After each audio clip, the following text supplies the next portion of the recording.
السلام علیکم ورحمۃ اللہ وبرکاتہ. امید آپ خیریت سے ہوں گے. نحمدہ ونصلی علی رسولہ الکریم. اما بعد فاعوذ باللہ من الشیطان الرجیم. بسم اللہ الرحمن الرحیم. رب اشرح لی صدری ویسر لی امری واحلل عقدۃ من لسانی یفقہوا قولی. الحمدللہ کہ اللہ سبحانہ وتعالیٰ نے ہمیں انسان بنایا، ہمیں دیکھنے، سننے، سوچنے، سمجھنے کی صلاحیتیں بخشی. ہم دیکھتے ہیں کہ کوئی بھی چیز ہمارے ارد گرد، آس پاس، اوپر نیچے خود سے خود نہیں بنی.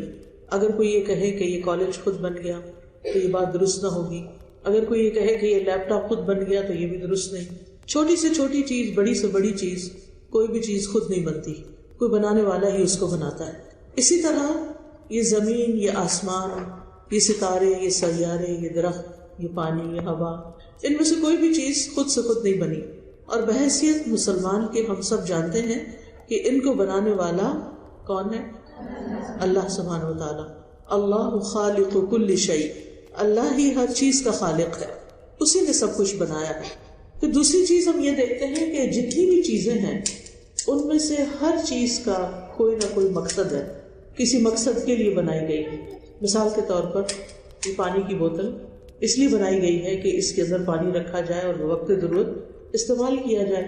یہ لائٹ اس لیے بنائی گئی ہے کہ اگر کمرے میں روشنی کم ہو یا نہ ہو تو اس کو جلا لیا جائے. اسی طرح یہ کرسی اس لیے بنائی گئی کہ آپ اس پہ بیٹھ سکیں. تو انسانوں نے بھی جتنی چیزیں بنائی ان کے بنانے کا کوئی مقصد تھا، بیکار میں نہیں کچھ بنایا. دوسری طرف ہم دیکھتے ہیں کہ جو چیزیں اللہ سبحانہ و تعالیٰ نے تخلیق کی ہیں، آسمان ہے، زمین ہے، ستارے ہیں، سیارے ہیں، ان میں سے کوئی بھی بیکار نہیں ہے، سارے کے سارے اپنے کام میں لگے ہوئے ہیں. اللہ تعالیٰ فرماتے ہیں کل فی فلق یسبحون، ہر ایک اپنے اپنے مدار میں گھوم رہے ہیں. جو ڈیوٹی، جو ذمہ داری ان میں سے کسی کی بھی اللہ تعالیٰ نے لگائی وہ اس کو پورا کر رہے ہیں. ان ساری چیزوں کی افادیت اپنی جگہ، لیکن ان میں سے انسان کو اللہ نے پیدا کیا جس کے لیے یہ ساری چیزیں بنائی گئی. اللہ تعالیٰ فرماتے ہیں وَخَلَقَ لَكُم مَّا فِي الْأَرْضِ جَمِيعًا، زمین میں جو کچھ ہے وہ تمہارے لیے ہے، تمہارے لیے اس نے بنایا ہے. اسی طرح سخر لکم ما فی السماوات وما فی الارض، آسمانوں اور زمین میں جو کچھ ہے وہ اللہ نے تمہارے لیے مسخر کیا ہے کہ انسان ان چیزوں سے فائدہ اٹھا سکے. اب یہ سب چیزیں تو کسی مقصد سے بنی اور انسان کے لیے بنی اور انسان فائدہ بھی اٹھا رہا ہے.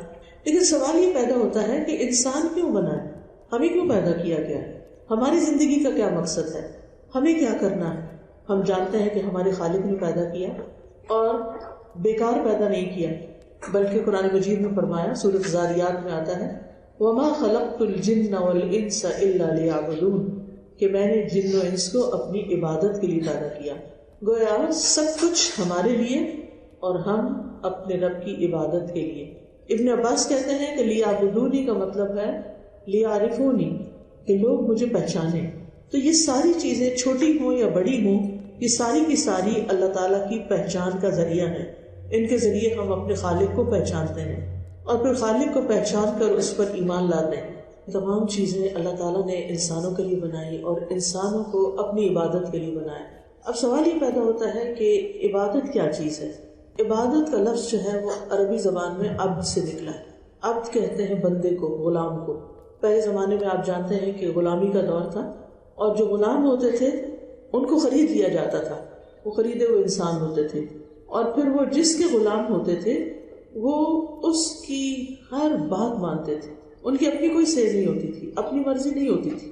انہیں اپنے آقا کی ہر بات ماننی ہوتی تھی کیونکہ وہ اس کے غلام تھے. اسی سے لفظ عبادت نکلا ہے. یعنی جب ہم اللہ کی عبادت کرتے ہیں تو اس کا مطلب یہ ہے کہ ہم ہر وہ بات، ہر وہ کام جو اللہ کی مرضی اور پسند کے مطابق کر رہے ہیں وہ ساری کی ساری عبادت ہے. عبادت کا تعلق صرف نماز روزے سے نہیں، صرف حج اور زکوٰۃ سے نہیں، بلکہ عبادت کا تعلق پوری زندگی سے ہے.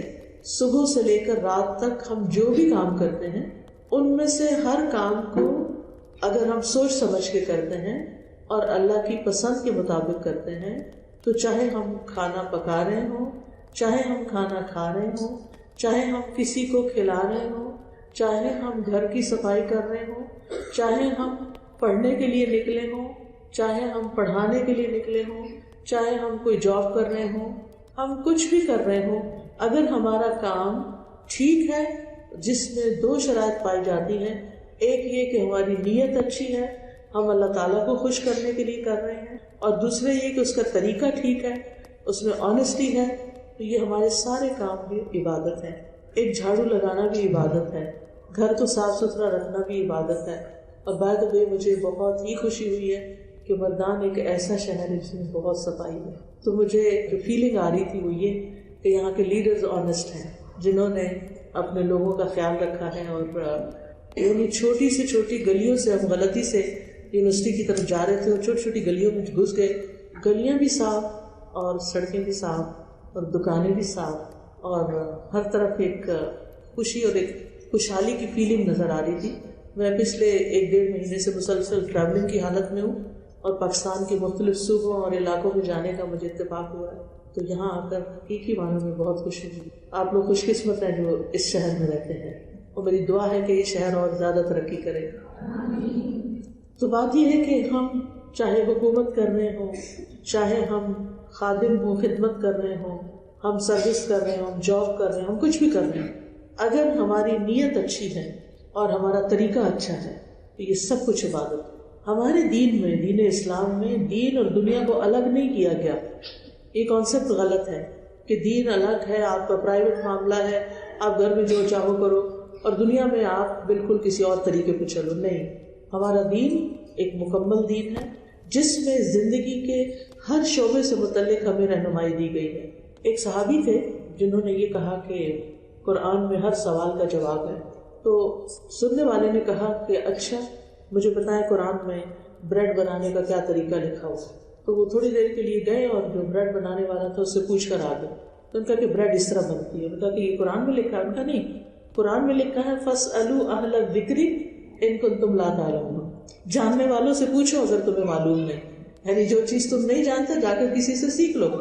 یہ بھی قرآن کا حکم ہے، تو یہ بھی عبادت ہے۔ تو ہمارا دین ہمیں شادی سے لے کر زندگی کے سارے کاموں سے لے کر فوتگی، مرنے، اور صرف مرنے نہیں، مرنے کے بعد کی زندگی کے بارے میں بھی بتاتا ہے کہ ہمیں کیا کرنا چاہیے۔ اسی لیے ہمیں حکم دیا گیا ہے کہ یا ایھا الذین آمنوا ادخلوا فی السلم کافۃ، اے لوگوں جو ایمان لائے ہو دین میں پورے کے پورے داخل ہو جاؤ، کیونکہ یہ وہ دین ہے، دین اسلام، جس کو اللہ سبحانہ تعالیٰ نے ہمارے لیے پسند کیا ہے۔ کیونکہ پہلی چیز کیا ہے کہ جو بھی کام کریں نیت اچھی ہو، یہ دیکھ لیں کہ اللہ کی پسند کا ہے کہ نہیں، اور اللہ تعالیٰ اس سے راضی ہے یا نہیں، اور پھر دل میں اس بات کی خوشی ہو کہ جو بھی میں کام کر رہی ہوں اس کا ریوارڈ مجھے اللہ دے گا، اور مجھے اللہ ہی سے امید ہے کہ وہ اس کو قبول کرے گا۔ تو یہ ساری سوچ اس کام کو دین کا کام بنا دیتی ہے۔ اللہ سبحانہ تعالیٰ نے اس دین کے بارے میں فرمایا الیوم اکملت لکم دینکم واتممت علیکم نعمتی ورضیت لکم الاسلام دینا، آج میں نے تمہارے لیے تمہارا دین مکمل کر دیا، تم پر اپنی نعمت تمام کر دی، اور تمہارے لیے دین اسلام کو پسند کر دیا۔ تو گویا دین اسلام ایک مکمل دین ہے، جسے عام طور پہ ہم کہتے ہیں مکمل ضابطۂ حیات ہے۔ یعنی ضابطۂ حیات اگر ڈیفیکلٹ ورڈ ہے، اس کا مطلب ہے کہ ہمارا دین ساری زندگی کو ریگولیٹ کرتا ہے، ہر چیز کے بارے میں ہمیں رہنمائی فراہم کرتا ہے۔ تو الیوم اکملت لکم دینکم، مکمل دین، یہ دین ایک نعمت ہے، یعنی جس میں ہمیں باقاعدہ گائیڈنس دی گئی ہے، یعنی ہماری رہنمائی کی گئی ہے۔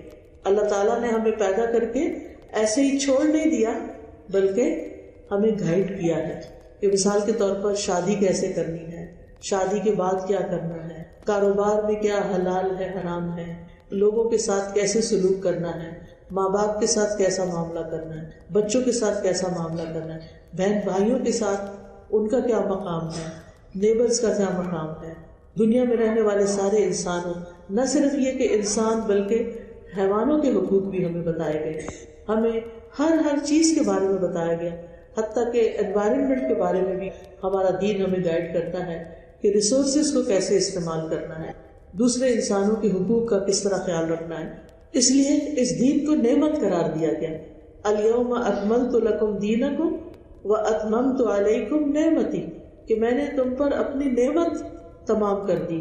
یعنی نعمتیں تو بہت ساری ہوتی ہیں، کھانے پینے کی نعمت بھی ہے، پہننے اوڑھنے کی، زندگی میں بہت ساری نعمتیں ہوتی ہیں انسان کے، لیکن دین ان نعمتوں میں سب سے بڑی نعمت ہے۔ اگر کسی کی زندگی میں سب کچھ ہے لیکن دین نہیں نا، تو اس کا اندر خالی خالی ہے، اس کے اندر سیٹسفیکشن نہیں ہے، اطمینان نہیں ہے۔ لیکن اگر دین ہے تو دن میں 2 کھجوریں میں مل جائیں تو دن گزر سکتا ہے خوشی سے۔ صحابہ کرام کتنا کھاتے تھے ایک دن، اور کیا دنیا کی نعمت استعمال کرتے تھے۔ وہ تو ایک مشن کے لیے جی رہے تھے، ان کی زندگیاں تو لوگوں کے لیے تھی، کیونکہ اللہ تعالیٰ نے فرمایا کنتم خیر امۃ اخرجت للناس، تم بہترین امت ہو، تمہیں لوگوں کے لیے پیدا کیا گیا، لوگوں کے لیے نکالا گیا ہے۔ لہٰذا وہ تو اپنی زندگی کو صرف انجوائے نہیں کر رہے تھے بلکہ لوگوں کی خدمت میں لگائے ہوئے تھے۔ یہی وجہ ہے کہ چند سالوں کے اندر ہی اسلامی سلطنت دور دور تک پھیل گئی، ہر کانٹیننٹ تک پہنچ گئی، ان کی قربانیوں اور محنتوں کی وجہ سے، ان کی آنیسٹی کی وجہ سے۔ تو اس نعمت کو ہمیں انجوائے کرنا چاہیے، اس کو اپنا کر، اسے سیکھ کر، اسے اختیار کر کے ہر معاملے میں جو بھی کام ہم کرنے لگے تو یہ اپنے آپ سے سوال کریں کہ اس معاملے میں اللہ سبحانہ وتعالیٰ اور اس کے رسول صلی اللہ علیہ وسلم کیا کہتے ہیں، کیا چاہتے ہیں، کیا فرماتے ہیں، کیا گائیڈ لائن ہے۔ اور تیسری چیز یہ بتا دی گئی وَرَضِيتُ لَكُمُ الْإِسْلَامَ دِينًا، میں نے تمہارے لیے دین اسلام کو بطور دین پسند کیا۔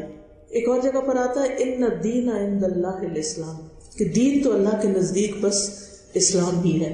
دین اسلام اللہ تعالیٰ کا پسندیدہ دین ہے اور ہمیں بھی پسند ہونا چاہیے، یعنی ہمارے خالق نے ہمارے لیے جو پسند کیا ہے وہ سب سے اچھا ہے۔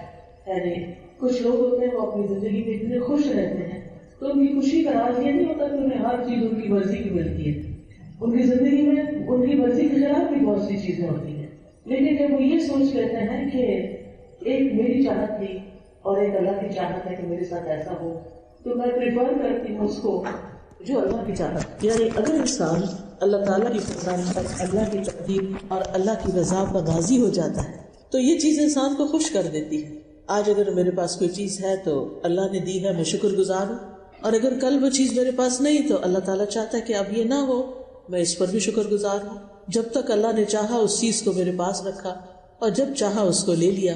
حضرت ام سلیم کے بارے میں آپ سب جانتے ہیں، حضرت ام سلیم جو ہیں وہ حضرت انس کی والدہ ہیں۔ حضرت انس وہ ہیں جنہوں نے 10 سال نبی صلی اللہ علیہ وسلم کی خدمت کی جب وہ مدینہ میں تشریف لائے۔ حضرت ام سلیم کا ایک بیٹا تھا اور بیمار تھا، تو ان کے ہسبینڈ کسی کام سے باہر گئے تو پیچھے سے بیٹا فوت ہو گیا۔ حضرت ام سلیم نے اس کو نہلا دھلا کے اس کے اوپر کپڑا ڈال کے رکھ دیا، اور جب ہسبینڈ واپس آئے تو پوچھا کہ وہ بیٹا کدھر ہے، کیا حال ہے اس کا؟ کہنے لگی پہلے سے زیادہ اچھے حال میں ہے، آرام میں ہے۔ وہ بھی مطمئن ہو گئے، پھر ان کو کھلایا پلایا، ان کے ساتھ رات گزاری، اور صبح ہوئی تو پوچھنے لگی اگر آپ کو کوئی اپنی امانت آپ کے پاس رکھوائے اور پھر واپس مانگے تو آپ کیا کریں گے؟ انہوں نے کہا میں خوشی سے واپس کروں گا، جس کی چیز ہے اس کو واپس دوں گا۔ کہا آپ کا بیٹا اللہ کی امانت تھی آپ کے پاس، اللہ نے واپس لے لیا ہے۔ یہ ماں ہے، ماں سے زیادہ بچے سے کون پیار کرتا ہے؟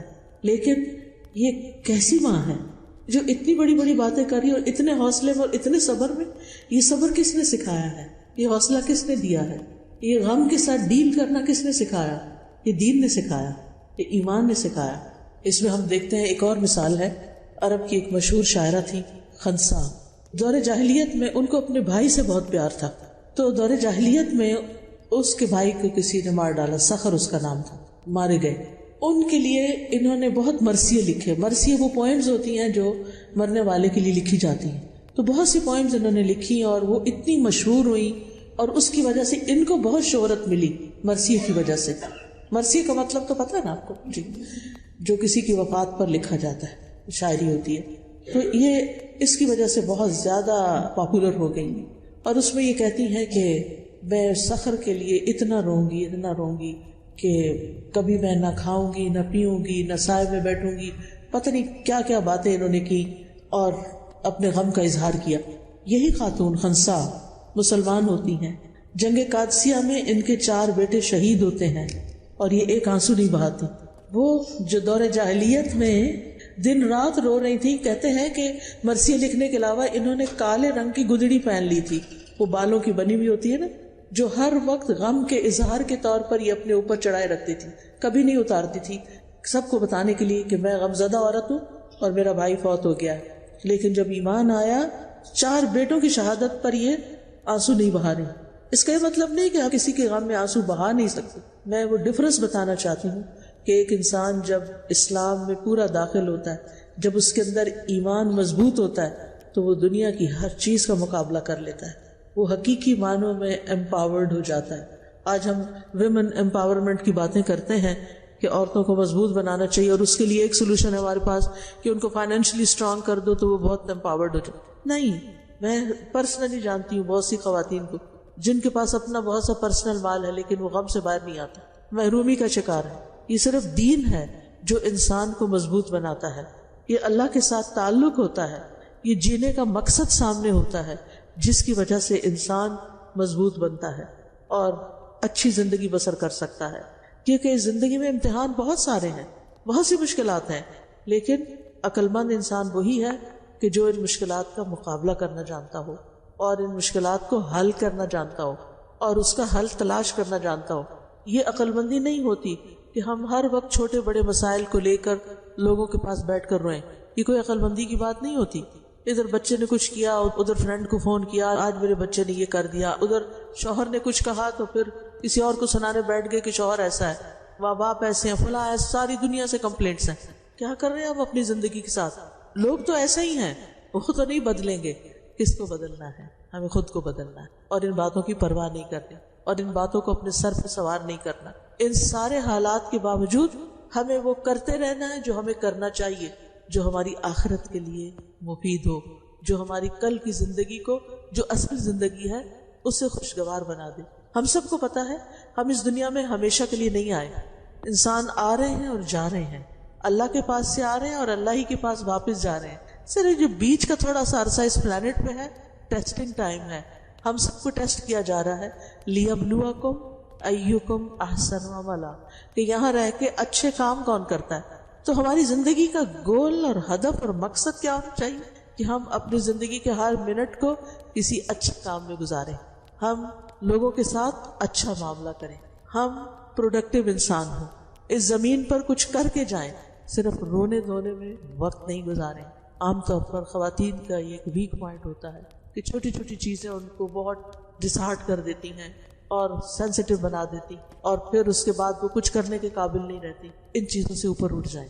کبھی بھی کسی انسان کی طرف سے آپ کو ڈس اپوائنٹمنٹ ہو، کسی کی طرف سے کوئی تکلیف پہنچے تو اس میں کھونا نہیں، گنوانا نہیں، اور یہ نہیں سوچنا کہ سیلف پٹی کا شکار نہیں ہونا، بلکہ اس معاملے میں سیلفش ہونا ہے کہ میرا فائدہ کس میں ہے، میری آخرت کس میں ہے، مجھے ان رویوں کے مطابق اپنے رویے کو بہتر کرنا ہے۔ اور ہمارے دین نے ہمیں ہر سچویشن سے ڈیل کرنے کی تعلیم دی۔ مشکل یہ کہ ہمیں پتہ نہیں ہے، اس کے لیے ہمیں اپنے آپ کو اسلامکلی ایجوکیٹ کرنے کی ضرورت ہے۔ ہم میں سے ہر شخص کو قرآن کا پورا ترجمہ آنا چاہیے، اس لیے کہ یہ کتاب اللہ تعالیٰ نے ہمارے لیے بھیجی ہے۔ ہم میں سے ہر شخص کو سنت رسول صلی اللہ علیہ وسلم کے بارے میں معلوم ہونا چاہیے، کیونکہ وہ زندگی گزارنے کا طریقہ ہے جو نبی صلی اللہ علیہ وسلم نے ہمیں سکھایا ہے۔ کس سچویشن میں کیا کرنا ہے ہم سب کو اس کے بارے میں پتہ ہونا چاہیے۔ نبی صلی اللہ علیہ وسلم نے فرمایا، میرے سے قبل کوئی نبی ایسا نہیں گزرا جس کے ذمے اپنے علم کے مطابق اپنی امت کی بھلائی کی طرف رہنمائی لازم نہ ہو۔ یعنی ہر نبی کو یہ ذمہ داری دی گئی کہ اپنی امت کو گائیڈ کرے، اور برائی سے اپنے علم کے مطابق انہیں ڈرانا لازم نہ ہو۔ اسی طرح سلمان فارسی کہتے ہیں کہ ان سے کچھ لوگوں نے کہا کہ تمہارے نبی تمہیں ہر بات کی تعلیم دیتے ہیں، یہاں تک کہ رفع حاجت کے لیے بیٹھنے کی بھی، کہ ٹوائلٹ میں بیٹھنا کیسے، یعنی انتہائی پرائیویٹ چیزوں کے بارے میں بھی تمہیں تعلیم دی کہ کس طرح سکھانا ہے۔ اور آج آپ دیکھیں کہ لوگ تجربے کرتے کرتے ان چیزوں تک پہنچے ہیں جو ہمیں 1400 سال پہلے سکھا دی گئی۔ عبداللہ بن مسعود کہتے ہیں کہ رسول اللہ صلی اللہ علیہ وسلم نے فرمایا، جو چیز تمہیں جنت کے قریب کر سکتی ہے میں نے تمہیں اس کا حکم دے دیا ہے، اور جو چیز تمہیں جہنم کی طرف لے جاتی ہے میں نے تمہیں اس سے بھی منع کر دیا ہے۔ لہٰذا ہمیں بائی چوائس خود وہ راستہ اختیار کرنا چاہیے جو جنت میں لے جانے والا ہے، اور پھر وہ راستہ ہمیں دین ہی بتاتا ہے جو اللہ سبحانہ وتعالیٰ نے ہمارے لیے بہت وسعت والا، بہت نرمی والا، بہت سہولت والا بنایا ہے، اور ہمیں اس پر فخر ہونا چاہیے، ہمیں شرمندگی نہیں ہونی چاہیے کیونکہ ہم سمجھتے ہیں شاید ترقی کا راز دین کو چھوڑنے میں ہے. نہیں، دین کو اپنانے میں ہے، دین کو اختیار کرنے میں ہے. کیونکہ دین ہماری جان کی حفاظت بھی کرتا ہے، دین ہمارے مال کی حفاظت بھی کرتا ہے، دین ہمیں ایسے اصول دیتا ہے جس سے ہماری عزت کی حفاظت ہو. لہٰذا دین ہمیں زندگی بخشنے کے لیے آیا ہے. اللہ تعالیٰ فرماتے ہیں یا ایھا الذین آمنوا استجیبوا للہ وللرسول اذا دعاکم لما یحییکم.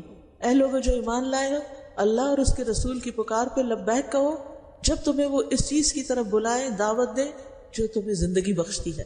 لہٰذا انسان یہاں دنیا میں ہوتے ہوئے اگر اللہ کی اطاعت میں زندگی بسر کرتا ہے تو اس کا دل زندہ رہتا ہے. اور زندگی اصل میں دل ہی کی زندگی ہے. جس کا دل مردہ ہو جائے، جس کا دل پریشان رہے، جس کے اندر کوئی خوشی نہیں، اس کی کوئی زندگی نہیں. لہٰذا اپنے آپ کو دیکھا کریں کہ وہ کون سی چیزیں ہیں کہ جن کو کرنے کے بعد آپ کو ایک ڈیپ ڈاؤن سیٹسفیکشن ہوتی ہے، اور وہ کون سی چیزیں ہیں جن کو کر کے آپ کے دل کے اندر ایک پریشانی آتی ہے. لہٰذا کچھ چیزیں تو ناگوار ہوتی ہیں زندگی میں، لیکن کچھ چیزیں خوشی کا باعث بھی ہوتی. تو ہمیشہ برائٹر سائڈ کو دیکھیں، شکر گزار بنیں. یاد رکھیے ہمارے دین کی اللہ کو ضرورت نہیں ہے، ہمارے دین کی اللہ کو ضرورت نہیں ہے کہ ہم اگر یہ سمجھیں کہ ہم نماز پڑھیں گے تو شاید اللہ تعالیٰ کا کوئی فائدہ ہوگا، یا ہمارے روزے سے اللہ تعالیٰ کو کچھ ملے گا، یا ہم حج کریں گے تو اللہ تعالیٰ کی شان میں اضافہ ہوگا. ہرگز نہیں. وہ تو اپنی ذات میں قابل تعریف ہے، ہم تعریف کریں یا نہ کریں. کائنات کی ہر چیز اس کی تسبیح کرتی ہے. وَإِن مِّن شَيْءٍ إِلَّا يُسَبِّحُ بِحَمْدِهِ وَلَٰكِن لَّا تَفْقَهُونَ تَسْبِيحَهُمْ. زمین و آسمان کی کوئی چیز ایسی نہیں کہ جو اس کی تسبیح نہ کر رہی ہو، لیکن تم ان کی تسبیح کو نہیں سمجھ، ہمیں سمجھ نہیں آتی. لیکن ہر چیز اپنے خالق کو پہچانتی، اپنے رب کو پہچانتی ہے. لہٰذا دین کو اپنے اوپر اللہ کی رحمت سمجھیں. یہ دین رحمت ہے، یہ دین فطرت ہے، اور جس کے ساتھ اللہ بھلائی کا ارادہ کرتا ہے اللہ تعالیٰ اس کو دین کی سمجھ دے دیتا ہے. من یرد اللہ بہ خیرا یفقہہ فی الدین. قرآن مجید میں بھی آتا ہے من یرد اللہ ان یہدیہ یشرح صدرہ للاسلام. جس کے ساتھ اللہ چاہتا ہے کہ اس کو ہدایت دے، اس کا سینہ اسلام کے لیے کھول دیتا ہے. ہمارا دین ہمیں زندگی بخشنے کے لیے آیا ہے، اور نہ صرف یہاں بلکہ ہماری اگلی زندگی کو بھی بہتر کرنے کے لیے آیا ہے. یعنی دین پر چلنے کے دو فائدے ہیں، ایک یہ زندگی اچھی ہوتی ہے اور ایک آگے کی زندگی اچھی ہوتی ہے. اور آگے کی زندگی میں سب سے پہلے تو مرنے کے بعد قبر کی زندگی ہے، اور وہاں بھی سوال کیا جائے گا من ربک ما دینک من نبیک. تمہارا رب کون ہے، تمہارا دین کیا تھا، اور تمہارا نبی کون ہے. تو ان سوالوں کے جواب تو ہمیں ہر صورت میں آنے ہی چاہیے. پھر آپ دیکھیں ہمارا دین ہماری عقل کو بھی رہنمائی دیتا ہے. بعض اوقات انسان اگر صرف عقل سے کچھ چیزیں سوچتا ہے تو اس میں کچھ چیزیں ٹھیک ہوتی ہیں، کچھ نہیں ہوتی. لیکن جب عقل کے فیصلوں کو انسان دین کی روشنی میں دیکھتا ہے تو وہ عقل بھی بعض اوقات غلطی کرتی ہے، جس کی وجہ سے دین اس کو گائیڈ کرتا ہے، اس کی رہنمائی کرتا ہے. تو ہمارا دین آخرت میں ہماری نجات کے لیے ہمیں ایک ایک سٹیپ پہ گائیڈ کرتا ہے. ہمیں بتاتا ہے موت کے وقت کیسے کیسے فرشتے آئیں گے، اچھے لوگوں کے لیے کیسے آئیں گے، برے لوگوں کے لیے کیسے ہوں گے، قبر میں کیسے فرشتے ہوں گے، قیامت کے دن اٹھیں گے تو کیسے فرشتے ساتھ لگ جائیں گے، وہاں پر کیسے حساب ہوگا، پل صراط ہوگا، اور پھر حوض کوثر ہوگا، اور کس طرح جنت میں جانے سے پہلے لوگوں کے آپس کے جھگڑوں کو ختم کیا جائے گا، ایک دوسرے کے بارے میں جو بیڈ فیلنگ ہے ان کو دور کیا جائے گا، اور کس طرح صاف ستھرا کر کے انسان کو جنت میں بھیجا جائے گا جہاں موت کو ذبح کر دیا جائے گا اور ہمیشہ کی زندگی شروع ہوگی. اصل کامیابی اس شخص کی کامیابی ہے فمن زحزح عن النار وادخل الجنۃ فقد فاز. جو آگ سے بچا لیا گیا، جنت میں داخل کر لیا گیا، وہ دراصل کامیاب ہوا. وما الحیات الدنیا الا متاع الغرور. اور دنیا کی زندگی تو دھوکے کا سامان ہے. انسان یہ دنیا جمع کرتا رہتا ہے، شاید مجھے ہمیشہ یہاں رہنا ہے، لیکن انسان کو ایک دن چھوڑ کے جانا پڑتا ہے. لیکن جس شخص نے اس دنیا کو اچھے سے استعمال کیا، اچھے کاموں میں لگایا، اپنی ذاتی طاقت کو، علم کو، عقل کو، صلاحیتوں کو، اپنے مال کو، اپنی اولاد کو، اپنے تمام ریسورسز کو، وہ کامیاب ہو گیا. لہٰذا ہمیں اپنے وقت کو استعمال کرنا چاہیے لوگوں کو ایجوکیٹ کرنے کے لیے، سب سے پہلے خود کو ایجوکیٹ کرنے کے لیے، پھر لوگوں کے ساتھ، پھر لوگوں کے درمیان اچھی زندگی بسر کرنے کے لیے، عدل و انصاف کے لیے، لوگوں کی تکلیفیں دور کرنے کے لیے، اور پھر انسان کو اپنے دشمن کو بھی پہچاننا چاہیے. سب سے پہلے ہمیں اللہ کا حق پہچاننا ہے، سب سے پہلے اللہ کا حق پہچاننا ہے. اس کے بعد ہمیں رسول اللہ صلی اللہ علیہ وسلم کا حق پہچاننا ہے. پھر اپنی عبادات کے بارے میں سیکھنا ہے. ہمیں صحیح نماز پڑھنی آنی چاہیے، صحیح وضو کرنا آنا چاہیے، صحیح طور پر زکوٰۃ کے مسائل کا علم ہونا چاہیے، کیونکہ ہمارا دین بہت بیلنسڈ دین ہے. اس میں حقوق اللہ بھی ہے اور حقوق العباد بھی ہیں، اللہ کی عبادت بھی ہے اور بندوں کا حق بھی ہے. لہٰذا سارا وقت عبادت نہیں ہونی چاہیے اور سارا وقت بندوں کے ساتھ نہیں گزرنا چاہیے. ہمیں اپنا ایسا ٹائم ٹیبل بنانا چاہیے کہ جس میں ہم بندوں کا حق بھی دیں اور اللہ کا حق بھی دیں. اور حقوق العباد جو ہیں ان کی پوچھ ہوگی، تو اگر ان میں کوئی کمی ہوگی تو جب تک لوگ معاف نہیں کریں گے تو وہ معاف نہیں ہوں گے. پھر یہ کہ ہمارا دین ہمیں اچھا اخلاق سکھاتا ہے، آپس میں ایک دوسرے سے حسد اور بغض سے روکتا ہے، ایک دوسرے سے محبت کرنے کا حکم دیتا ہے. ہمارا دین ادب آداب کا دین ہے، مینرز ہیں، اس میں اخلاق ہیں، کھانے پینے کے آداب ہمیں سکھائے گئے ہیں، سونے کے آداب سکھائے گئے ہیں، اجازت لینے کے آداب سکھائے گئے ہیں، گفتگو کرنے کے آداب سکھائے گئے ہیں، اور ہمیں اچھی طرح بات کرنے کی تعلیم دی گئی ہے. وَقُولُوا لِلنَّاسِ حُسْنًا، سچ بولنے کی رغبت دلائی گئی ہے، جھوٹ سے نفرت دلائی گئی ہے، امانت کی پاسداری کرنے کی تعلیم دی گئی ہے، وعدے نبھانے کی تعلیم دی گئی ہے. پھر اسی طرح ہمارا دین ہمیں شادی بیاہ کے متعلق بتاتا ہے اور نکاح کو نصف دین قرار دیتا ہے، یعنی آدھا دین مکمل ہوتا ہے انسان کا جب وہ شادی کرتا ہے. کیونکہ اب نئے ٹرینڈز کیا ہے کہ ہمیں شادی نہیں کرنی، ہم خود ہی انڈیپینڈنٹ لائف گزارنا چاہتے ہیں، لیکن دنیا میں تو گزار لیں گے مگر آگے کیا ہوگا. اور آج ہی میں دیکھ رہی تھی مختلف جگہوں سے مختلف چیزیں آ جاتی ہیں. اس میں ایک چیز یہ تھی کہ ایک موومنٹ ہے جو چائلڈ فری لائف، اس کا کانسیپٹ دیا جا رہا ہے کہ ہم صرف اپنی زندگی گزارنا چاہتے ہیں اور بچے نہیں پیدا کرنا چاہتے. ٹھیک ہے، یہ آپ کی چوائس ہے، لیکن ہمیں یہ بھی سوچنا چاہیے کہ اللہ تعالیٰ نے ہمیں مخصوص جسم کیوں دیے ہیں اور مختلف کام ہماری ذمہ داری میں کیوں لگائے ہیں، ہم اللہ تعالیٰ کو کیا جواب دیں گے. تو بہرحال ہمیں دین شادی شدہ زندگی کے بارے میں بھی رہنمائی دیتا ہے، پھر مالی معاملات میں ہمیں رہنمائی دیتا ہے، حلال و حرام کا فرق ہمیں بتاتا ہے، مال کمانے کا طریقہ بتاتا ہے، خرچ کرنے کا طریقہ بتاتا ہے، اسراف اور فضول خرچی سے بچاتا ہے. ہمارے دین میں ہمیں ظلم کرنے سے روکا گیا ہے، کسی کا مال غصب کرنے سے روکا گیا ہے. تو آخر میں بس چند ایک باتیں میں کرنا چاہوں گی جو آپ یاد رکھیے گا. سب سے پہلے یہ کہ ہم دین اسلام پہ راضی ہو جائیں، اپنے مسلمان ہونے پہ راضی ہوں، دل سے راضی ہوں، خوش ہوں کہ شکر ہے اور شکر ادا کریں کہ اللہ نے ہمیں مسلمان بنایا ہے. اور پھر اس دین سے باہر نہیں دیکھیں کہ کوئی اور دین میں دیکھوں شاید وہ اس سے بہتر ہو. نو ٹو ایوری ون. پھر اس کے بعد یہ کہ دین میں پورے کے پورے داخل ہوں، ہر چیز کو اڈاپٹ کریں، ہر چیز کو خوشی سے لیں اور اللہ کی طرف سے آئی ہوئی چیز کو برا نہ سمجھیں. پھر اپنے دین کو اللہ کے لیے خالص کریں کہ جتنے بھی ہم نے کام کرنے ہیں اس میں اللہ کی رضا، اللہ کی خوشی مقصود ہے. یعنی اگر کبھی دل نہیں بھی کرتا کسی کام کو، لیکن کیوں کرنا ہے؟ کیونکہ میرا رب خوش ہوتا ہے اس سے. پھر دین کی سمجھ بوجھ حاصل کرنی ہے، علم حاصل کرنا ہے. پھر دین کے راستے پہ چلتے ہوئے اگر کوئی تکلیف آ گئی ہے اس کو بھی برداشت کرنا ہے، کیونکہ بعض اوقات ہم ایک کام کو نیکی سمجھ کے کر لیتے ہیں، پھر ہمارے لیے مشکل ہوتی ہے تو ہم کہتے ہیں اچھا تھا نہ ہی کرتی، اچھا تھا نہ کرتی. نہیں، کوئی بات نہیں، اللہ کا حکم تھا اس لیے کیا. اگر اس میں کچھ مشکل آ گئی تو بھی اللہ کے اذن سے آئی ہے. پھر ایسی آزمائشوں پر صبر کرنا. پھر اسی طرح مشکلات کے باوجود کچھ ماحول ہوتے ہیں جس میں ہمارے دین پر عمل کرنا آسان ہوتا ہے. جیسے اپنے گھر کے اندر ہم کمفرٹیبل فیل کرتے ہیں، پروٹیکٹڈ، سیکیورڈ فیل کرتے ہیں، لیکن جب ہم معاشرے میں نکلتے ہیں طرح طرح کے لوگ ہوتے ہیں، طرح طرح کی باتیں سننے کو ملتی ہیں. آج ہی کسی نے مجھ سے کہا کہ لوگ طرح طرح کی باتیں کرتے ہیں ہمیں کسی خاص انسیڈنٹ پہ، تو میں نے اسے کہا ان کی پرواہ نہیں کریں، ایک کان سے سنے دوسرے سے نکال دیں. ہم لوگوں کے منہ بند نہیں کر سکتے، لیکن ہمیں کرنا وہ ہے جو ہمارے رب کو پسند ہے. پھر اسی طرح ہمیں لوگوں تک بھی اپنا دین پہنچانا ہے، کیونکہ یہ ہماری ذمہ داری ہے بحیثیت مسلم امہ کے. کنتم خیر امۃ اخرجت للناس تأمرون بالمعروف وتنہون عن المنکر. نیکی کا حکم دینا اور برائیوں سے روکنا بھی ہے، لوگوں کو دین کی تعلیم بھی دینا ہے، دین کے اندر پائی جانے والی آسانیاں بھی بتانی ہے، دین کی وسعتیں بھی بتانی ہے، اور دین کے اندر جو خوبصورتی ہے اس کو بھی سامنے لانا ہے. تو اللہ تعالیٰ سے دعا ہے کہ وہ ہمیں سچا پکا مسلمان بنائے. دعا ہے کہ اللہ تعالیٰ ہمیں بہترین علم، بہترین عمل دے،